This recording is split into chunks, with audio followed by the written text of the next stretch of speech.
¿Hay o no acuerdo político para evitar que el juicio político a los ministros del Tribunal Superior de Justicia Electoral avance? Es cierto, hay denuncia penal por prevaricato, hay también en puertas acción de inconstitucionalidad contra esta resolución que convocaba a unas elecciones en Ciudad del Este. Marcos, ¿qué va a pasar o no, diputados? Mira, hay una cosa que hay que dejar en claro acá, Javier. Los ministros del Tribunal Superior de Justicia Electoral violaron la ley.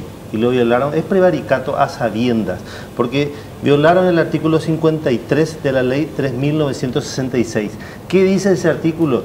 Que para que sea aceptada una renuncia tiene que ser presentada ante la Junta Municipal. La Junta Municipal de cada municipio es el organismo idóneo para aceptar o rechazar. Eso está en la ley. Y ellos aludieron a un fallo de la Corte que en realidad ya estaba caduco y no podían desconocer eso porque se les comunicó. O sea que lo hicieron a sabiendas. Esto evidentemente fue parte de un plan para tratar de frenar la intervención. Es más, en la siguiente resolución reconocen que es la Junta la que tiene que tomar la decisión y después ellos convocar. Así mismo es. Lo que hay que dejar bien en claro es que en el fallo, en la resolución del Tribunal Superior de Justicia Electoral, no se hace alusión en ninguna parte de la caducidad que se dio en la Corte. Hay que entender bien, porque si no, ellos usan ese argumento para defenderse. Exclusivamente fundamentaron su resolución en el artículo 53, la primera parte. Sí, ignorando la última parte. Obviaron una oración. Claro, por eso. La oración que define. Claro, que define que tiene que ser presentado ante la Junta Municipal. Es cierto, pero yo incluso les escuché a algunos diputados decir que el Tribunal Superior usó la resolución de la Corte que quedó caduca. No usó la resolución en ninguna parte. En realidad el propio tribunal, los propios funcionarios del Tribunal Electoral instalaron eso. Exacto. Y nunca admitieron el error de que ellos recurrieron, o sea, mencionaron esta acción judicial, pero nunca estaba en la resolución del tribunal, había sido. Y que lo ponía finalmente. Absolutamente. Sí, pero Javier, una cosa, acá Beto Velar, el presidente del Senado, Silvio Beto Velar, él dice, bueno, fue un error que se subsanó, no es tan sencillo el tema, porque si no sería muy fácil. Él sabe muy bien cómo subsanar errores. Claro, es un error gravísimo, y en este caso ellos convocaron ya una elección, y no podían haber hecho eso. Y esa es la primera parte. Ahora hay una cuestión práctica acá a la que también aludió Silvio Velar. Acá es evidente que para hacer cambio en la justicia electoral tiene que haber un acuerdo político. No se va a comenzar un juicio político si no si no empiezan por lo menos las conversaciones primarias. Porque en la justicia electoral los tres ministros responden a partidos políticos. Uno de ellos, Jaime Bestar, responde al Partido Colorado. Alberto Ramírez Zambonini responde al PLR. Y Guapenca, no sé a quién responde, ¿verdad?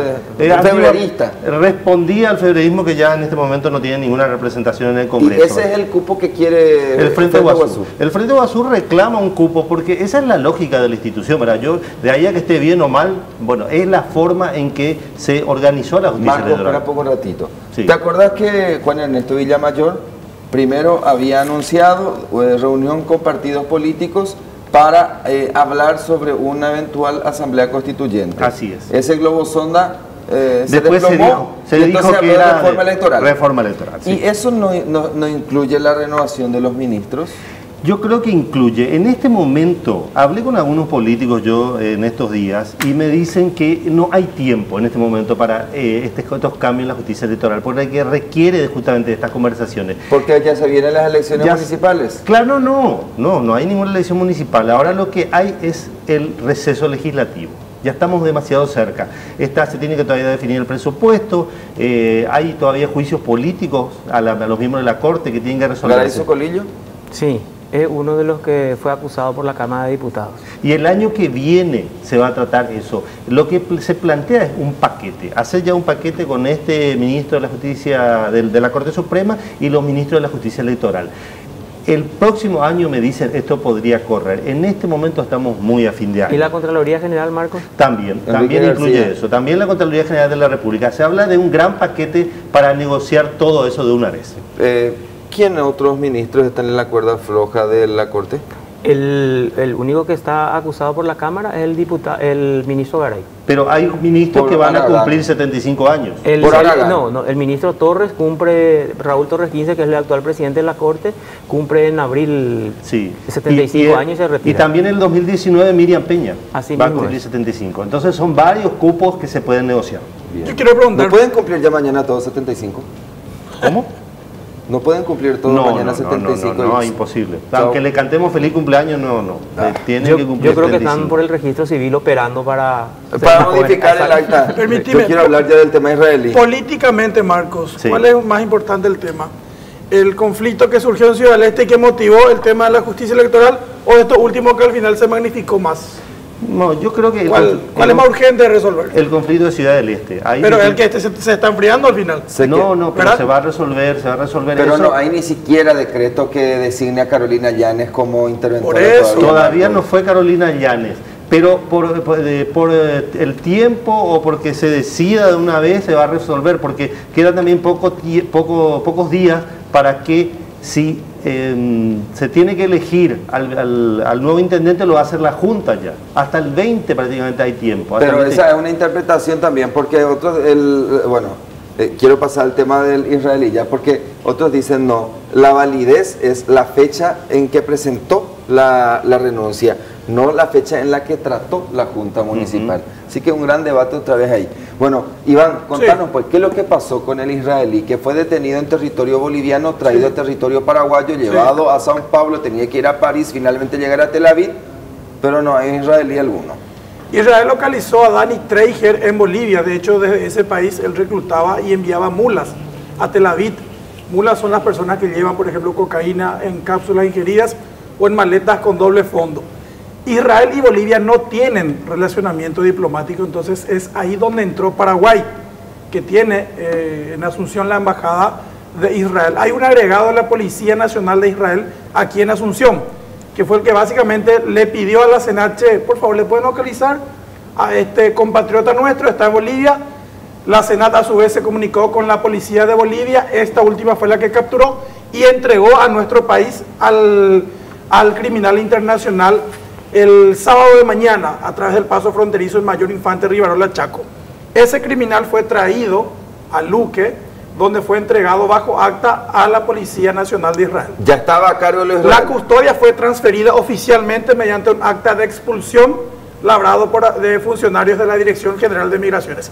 Así como dice Elías, hasta ahí todo bien, todo regular. ¿Qué pasó? Ese sábado de tarde, el policía israelí perdió el vuelo a San Paulo. Entonces el propio titular de la DINAC consiguió un vuelo privado, un avión privado, y sacó de nuestro país. Precisiones, ¿perdió el vuelo o la compañía aérea no le quería llevar? Dijeron que perdieron la conexión, dijeron eso, pero también surgió la otra versión de que porque iban a aportar armas y porque se trataba de un detenido no lo quisieron alzar. Pero la versión oficial es que se perdió la conexión. Supuestamente lo mismo pasó en San Paulo. Al arribar a Guarulhos tenían que hacer el embarque casi inmediatamente en otro vuelo que los debía llevar a París y de París a Tel Aviv. Pero ¿qué pasó ahí? Perdieron también el vuelo y ahí es donde se producen la serie de irregularidades. El israelí detenido debía haber quedado preso en la sede de la Policía Federal.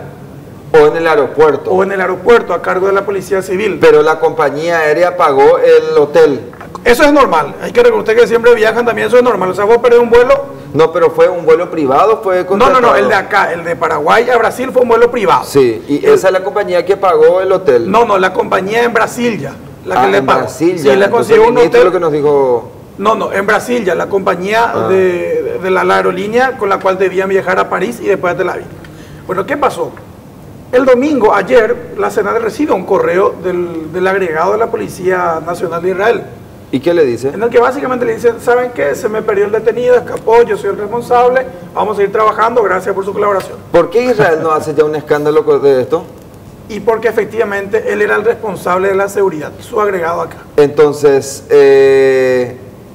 insisto, Pero espera, ¿lo dejaron suelto o él se escapó? a eso iba. El policía israelí se atribuye la responsabilidad, pero había dos agentes paraguayos que viajaron con él. Es cierto que estaban en la habitación de al lado. Dicen que esa es la explicación que dio Yusio, el ministro de la Senat, que supuestamente, como eran 4, el detenido, el policía israelí y los 2 paraguayos, Entonces entraron en 2 habitaciones. Una habitación, el detenido con el policía israelí, y en la otra habitación los 2 agentes especiales paraguayos. Y supuestamente la gente israelí se quedó dormida. A ver, ¿cómo? Se quedó dormido. Dice, mientras el israelí aprovechó, abrió la puerta y se fue. No se esforzó nada. Y ahí es donde entra la competencia. Ni un rasguño. Hay que hacer una película. No, por eso. Pero acá, un guión para Netflix. Sí, acá lo llamativo era que se escapó en Brasil. Y podíamos decir, qué raro, no fue en Paraguay. Lo lógico hubiese sido que se escapara acá. Claro. Pero cuando todos pensábamos que estábamos librados de responsabilidades, que no fue en Paraguay. No, claro, pero al final resulta que hay 2 paraguayos envueltos. Porque si es que el israelí se quedó dormido, los 2 paraguayos que viajaban gratis debían haber, por lo menos se tenían que haber turnado. ¿Y para qué ellos se fueron si ya estaba a cargo de la policía israelí? Iván mismo explicó que existe un acta de entrega. O sea, eso para mí les libera a ellos. Que querían el buffet del avión. No, lo que pasa es que en estos casos, y hay que ser honestos, siempre se hace como una especie de premio.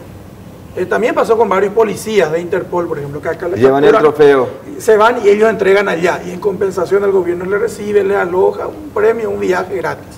Eso es lo que iba a pasar.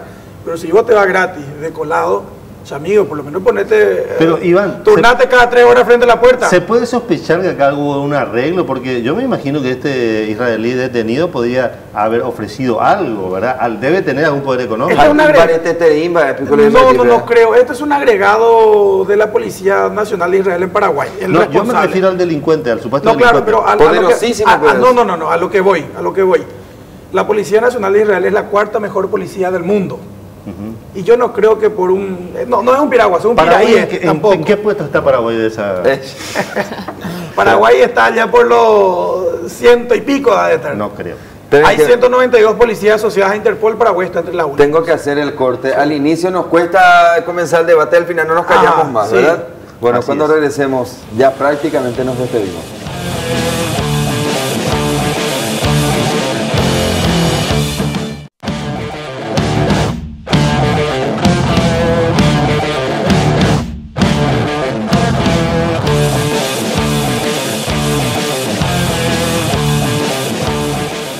Bueno, gente, nos estamos yendo. Marcos Cáceres, Efraín Alegre, ¿qué anda negociando? Efraín Alegre está muy callado, estuvo en el exterior, pero hasta ahora no conversaron de este tema del juicio político. Dicen que esta semana lo van a hacer. Y el Partido Colorado, ¿sabes cuál es el problema, Javier, en realidad de fondo, para un acuerdo? Que existe una división total en el Partido Colorado y en el Partido Liberal. Para elegir un ministro de la Corte tiene que haber consenso. ¿Cómo llegar a este consenso si ni siquiera dentro de los partidos se pueden poner de acuerdo? Exacto. Carlos, ¿va a avanzar la denuncia penal por prevaricato contra los ministros del tribunal o no? Y eso ya va a depender de la Fiscalía. Ojalá que se impulse, porque hay que tener en cuenta que la justicia electoral siempre gozó de impunidad. Si vos mirás todos los antecedentes, nunca fueron sancionados ninguno de los altos jefes de la justicia electoral. Lía, ¿la bicisenda cuándo es lo que va a funcionar? Esperemos que antes de Navidad, porque nos gustaría ya venir en bici y bajar unos kilitos, pero la verdad que tal vez sea un poco peligroso ya venir por esta senda. Ese también es un regalito de Mario Ferreiro. Un regalito también. Bueno, y el caso Richard, que casi no nos alcanzó el tiempo, pero vale la pena comentar. Mañana se va a intentar iniciar el juicio, que hoy fue pospuesto. Los policías cambiaron de abogado sugestivamente.